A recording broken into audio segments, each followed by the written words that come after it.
Putin, unless you go to that negotiating table, I'm going to give Ukraine every weapon we got and let him use it on you. Click.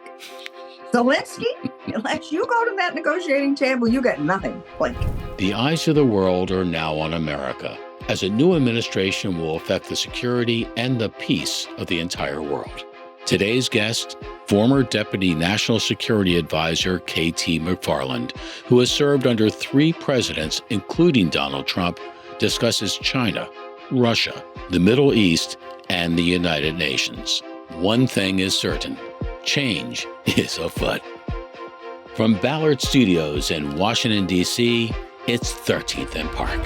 You and I can differ, but that doesn't mean you and I cannot be friends. That often is missing in politics. We went from North Korea to M&M. That's a lot, man. Aliens could have invaded and nothing would surprise me at this point. It's a nightmare. Those are the facts. We have to solve everything. What's in this tea?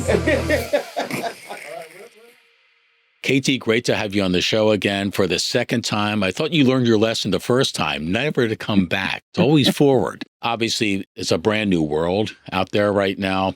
You said recently on an interview on Fox that the world is on fire. Give us some context for that. Well, I mean, if you look at where the world is today, prior to the election, we had a war in the Middle East that could threaten to be a bigger war at any moment. Had a war in Europe where Russia's fighting Ukraine with American weapons and potentially the United States being pulled in some capacity. And then you have China, who is doing military maneuvers around Taiwan, saying to Taiwan, we're going to take you over within 2 years. We're going to have a war in the middle of the Atlantic in 2 years. And so any one of those 3, you wouldn't be surprised if you had woken up and said, oh, wow, we're at war now, I guess, with Taiwan and China, or we're at war with Russia, or we're at war in the Middle East. So by that, I mean that the world was on fire. I think that a lot has changed in 3 weeks. Amazing. 3 weeks. 3 weeks. Since the election, and the Trump effect has been significant in the Middle East, and it's been significant in Europe. Not yet significant in Asia, but I think it will eventually. Well, as the former Deputy National Security Advisor, you're seeing a lot of the selections that the new president is making on the national security staff, Sebastian Gorka, Alex Wong, others. How do you rate those picks, and how important is it that these people are going to be in the central spot of keeping not only peace in the world, but keeping America in the right position and assuring that peace? Well, let me just backtrack by giving you an example, a little vignette. So my daughter, State Representative Fiona McFarland, is a representative to Tallahassee from Sarasota. She and I were at Mar-a-Lago 2 weeks ago having dinner. And during the cocktails, out walks Tulsi Gabbard, Mike Waltz, new National Security Advisor, the new Vice President, J.D. Vance. Carlson was there. I'm not quite sure what his connection was, but there were sort of 18 different people who were joining the administration, including the new Chief of Staff, Susie Wiles. And I got big hugs from everybody. And at the end, my daughter said, hey, Mom, this is your Rolodex. Half of these people you got jobs for. And so these are your people. And so I must say, I feel a certain amount of pride in the fact that President Trump chose so many of those people for his administration. But I also have enormous confidence in them. And this is no more Trump 1.0. Trump 1.0, which I was in, was a chaotic transition for many reasons. And it was because Trump had no familiarity with how Washington worked, who the players were, how she get things done. He's a business guy. He thought, look, I just won the election. It's like I just bought a company. They're all going to work for me now. And he didn't realize, oh, no. They don't really work for you. They work for themselves. And so he spent the first term really battling the bureaucracy and having the bureaucracy try to thwart him at every step. And in spite of that, he brought a world of peace and prosperity. Now, 2.0 Trump, all the people who were in that room at Mar-a-Lago giving, bigging hugs, those are all people he knows. They know they work for him. They don't think they work for themselves. They know what the agenda is, and they wouldn't have signed on for and already had chosen them. So I think it's going to be a great group of people. They're all going to be pulling the oars in the same direction, and they're all tough. I mean, none of them are pushovers. And the great thing about almost all of them is they all know how Washington works. Mm-hmm. They've all either been in the military, they've been in the intelligence community or in the legal world, but they're not of that world. So a fresh perspective on national security, on foreign policy, which has been long in coming. How do you think that plays out? Because a lot of things feel less certain in the world. A lot of things feel less safe in the world. Why wouldn't a kind of a new way of going at it without the traditional bonds of relationships and dogma and preconceptions be a good thing? All right. So here's why it's going to be good from day one is that President Trump has said, on the campaign, he said, drill, baby, drill. And people thought, oh, yeah, we're going to be energy independent. We're going to drill more oil. But here's how that sort of unfolds as the knock-on effects of it. If the United States goes back to, as it did during the Trump administration, allowing the American energy producers, oil and natural gas, to produce as much as they can, as cheaply as they can, as safely as they can, sell it at home, sell it abroad. We now have the ability to power the entire world just with our stuff, with our oil and natural gas for several hundred years. And we can do it cheaper than any other country, safer, cleaner, you name it. We are going to be the energy hub of the world, like the Middle East used to be, like Russia used to be. Well, it's now going to be the United States. And Trump is going to allow that to happen on day one. He's going to take all those handcuffs and regulations and all the paperwork, unnecessary things that the Biden administration slapped on. That'll be gone. Now, what does that do? Well, number one, it creates jobs for Americans. That's great. Right. Number two, it really stimulates the American economy because it means that energy, which is an essential component of everything from getting, lettuce to the grocery store to manufacturing, all of a sudden, ours is better priced than anybody else's. So it's a boon to economic growth. But what it does to our adversaries abroad is they look at that. Let's say you're Iran or you're Russia, and you say, yikes, the world is going to want American energy, not ours. You're thinking the world is not going to buy my oil or natural gas anymore. You're also thinking, wait a minute, Donald Trump is going to reimpose those sanctions that he had during his first term on Russian exports of oil, on Iranian exports of oil and natural gas. So as a result of that, if you're Iran, if you're Russia, you're thinking our days are numbered. Our income stream, which we used to pay for everything in our government, that's now going to be cut in 25% less, or maybe even 50% of what it was before. We have a very different reality. So then if you're Russia, what do? You look at Ukraine and say, A, we can't afford to keep fighting this war. Number two, our economy is doing badly. Number three, we better listen to the new sheriff, Donald Trump. And within 24 hours ago, the Russian ruble started collapsing. The Russian dollar started collapsing. The same thing is going to happen with Iran. As Iran, seeing Hezbollah and Hamas really decimated by the Israeli military and technological and cyber capabilities, they know that they're not going to be able to pay for a war, all these wars against Israel. They got to settle. And if you're Europe, Europe has this deal with the devil, which is Russia, saying, we'll buy all of your oil and natural gas. Right. We're not going to rearm, but we'll just buy your stuff cheap. It'll be great. Well, the Russians tried to use that as blackmail against particularly Germany, but all the European countries. Now you've got a Donald Trump who says, hey, don't buy Russian stuff, buy my stuff, buy American oil and natural gas. So you have a Europe which is free from the blackmail of Russia. So all those things, I think, will be just an extraordinary boon to the power of American foreign policy. We will be the country that is going to help shape events, not Russia, not Iran, and probably at the end of the day, not China. Why? Because China, amazingly, with this big technology and manufacturing boom, they don't have any oil or gas. They have dirty coal. They have to import energy more than any other country in the world. And that gives us enormous leverage over the Chinese, economic leverage. And that's the word you use a lot, leverage. And if you know anything about Donald Trump, he understands how to use leverage. He understands the word negotiate. He understands where to push, where you can make the deal, so to speak, and where you can't. Let's talk about China, which it clearly has become our number one, I think it's fair to say, our number one adversary. How are they seeing this election, this new administration, and what are they most concerned about in having to deal once again with Donald Trump? I think a couple of things are going through the minds of the Chinese leaders right now, especially since President Biden pardoned Hunter Biden. Now, you would think, what does that have to do with China? I think they're breathing one big sigh of relief because if Hunter Biden had to go to be investigated, et cetera, the links between the Biden family and China would have come out. Right. And it would have been terrible for China and obviously very bad for the Biden family. So I think in one sense, the Chinese are thinking, phew, thank goodness that's all not going to come out. But on the other hand, Donald Trump, again, he's a businessman. He's not a pal. He understands economics. He understands trade. He understands, as you said, leverage and negotiation.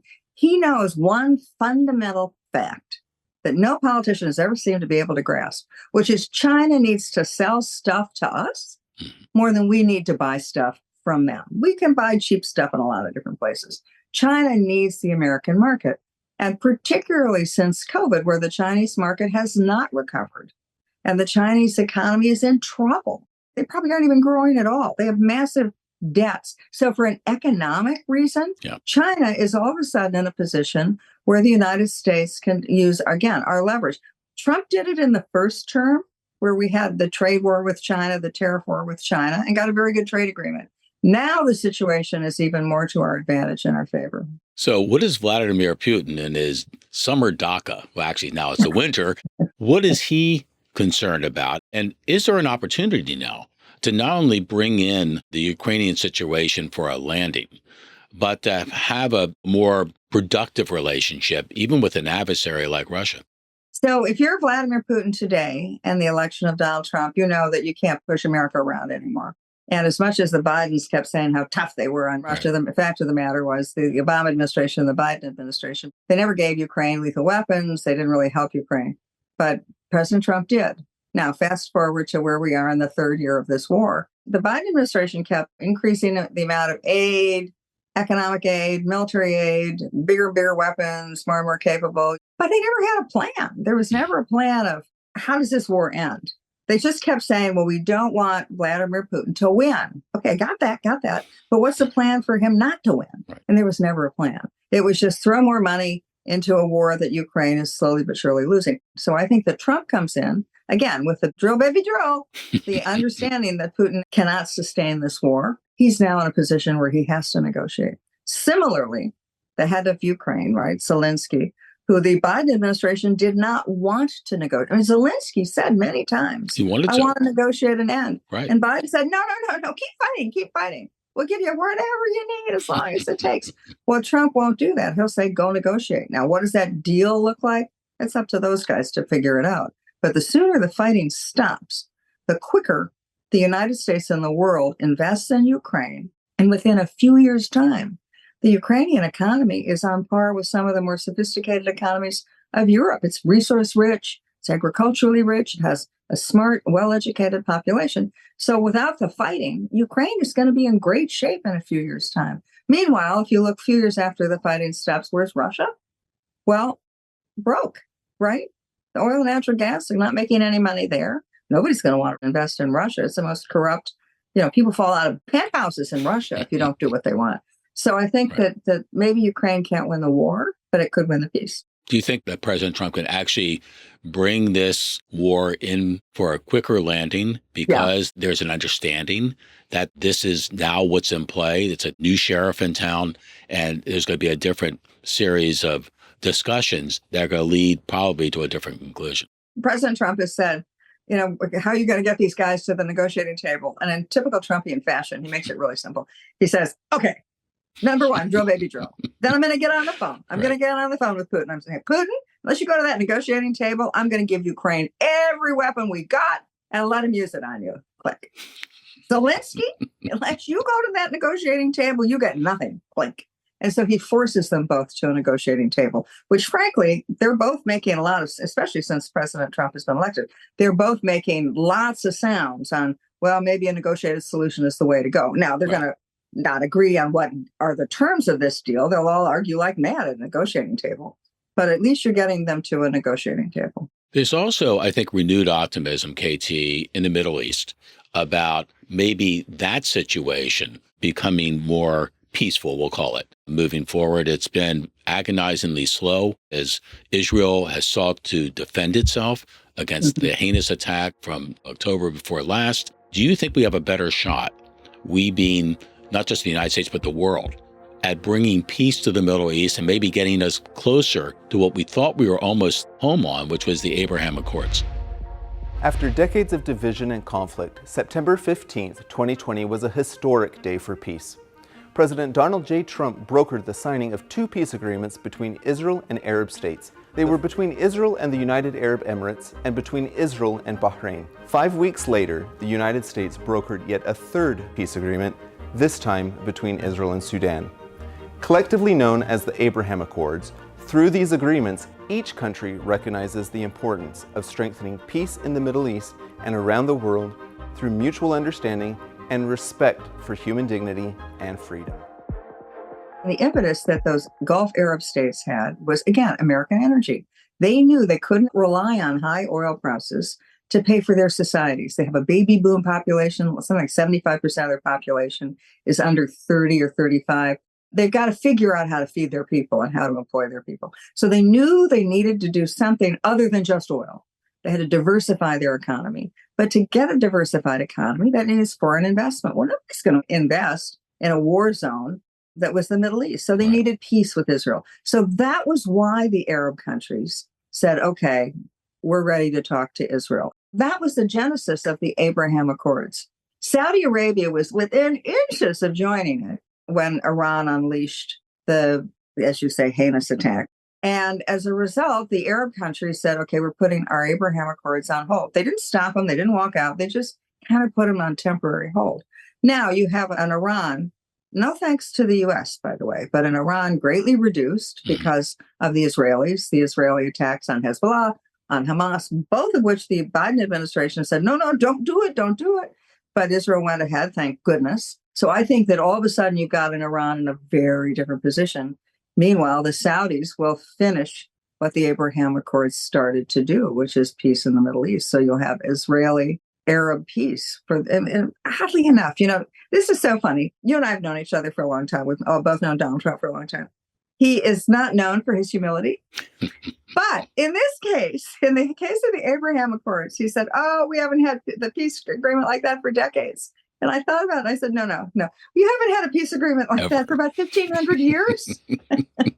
So I do think that the momentum will be there because the countries involved are seeing the prosperity that results from the peace between Arabs and Israel. They're seeing it already. So they'll go for more. Well, we're talking about Israel. You've been very critical. A lot of us have been very critical of the United Nations and their clear anti-Israel, many would say anti-Semitic bent. You saw the recent decision from the International Criminal Court in The Hague that was trying to make a war criminal out of Netanyahu. What do we do to remedy this? I mean, let's talk about the UN in particular. Mm-hmm. Is there a remedy to the UN where they can be useful again, as opposed to overly bureaucratic and horribly ideologically wrong in so many ways and so consistently against the interests, not just of Israel, but many others in the Western world? Well, there's the blow it up version, and then there's the work with it version. And I'm speaking myself. I'm not speaking on behalf of the Trump. I mean, nobody speaks on behalf of Donald Trump. He does that just fine for himself. Right. But one of the blow it up ways would be to go to the United Nations and say, all right, we're paying for 75% of this. You are anti-Semitic. You are massively corrupt. You are anti-Israel. And you're not what you're supposed to be. You're not what you were founded to be. You've now become a tool of forces of evil in the world. So what we could do is just say, we're just going to take away the checkbook. Mm-hmm. Now, those are our dues. And there is a very complicated formula of how much each member country pays. And if you don't pay, you lose voting rights in the General Assembly, which is nothing much for us because the General Assembly never votes for us. You don't lose your position on the Security Council. If we wanted to play Donald Trump tough negotiator, you could say, look, unless you guys clean up your act, we're taking the money away. Now, the way you could work with it would be to, and this would be harder to do, is you go step by step through all of these corrupt organizations. But when the International Criminal Court, which is connected to the United Nations, this group of unelected, unaccountable, nameless, faceless bureaucrats, including the head of it, who's up on sexual harassment charges. We didn't even know who he was. And it turns out he's got sexual issues with his employees.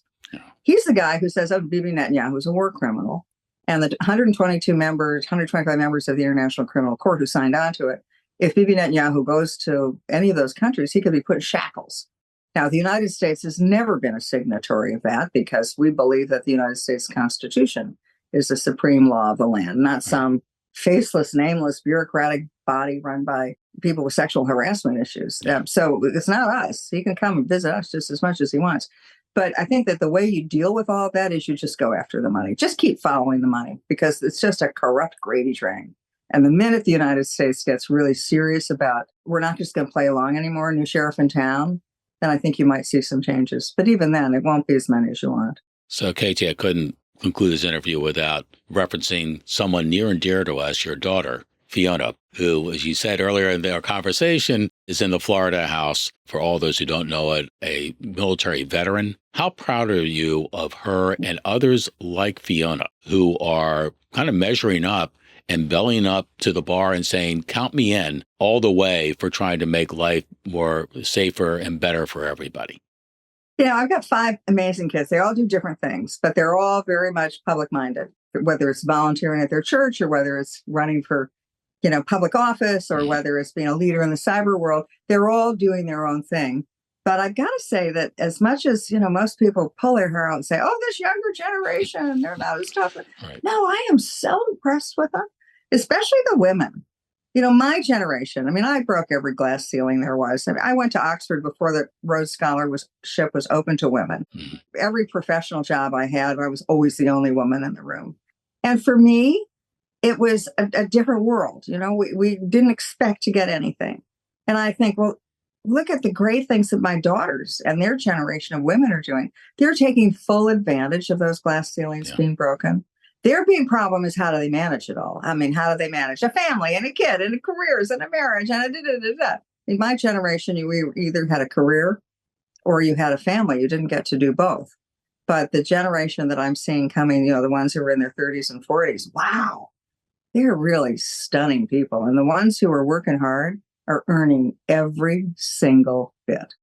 Well, KT, like you, I'm very bullish about the future because of the young generation. And I think change, which is something that scares a lot of people, it should scare you even more if we change nothing and we keep doing what we've been doing and see that the world around us has become not only more competitive, but more dangerous. That, I think, is a prescription for things that aren't good for Fiona and the generation that's right behind us. I couldn't have said it better myself. Well said. Thank you. KT, take care of yourself. You too.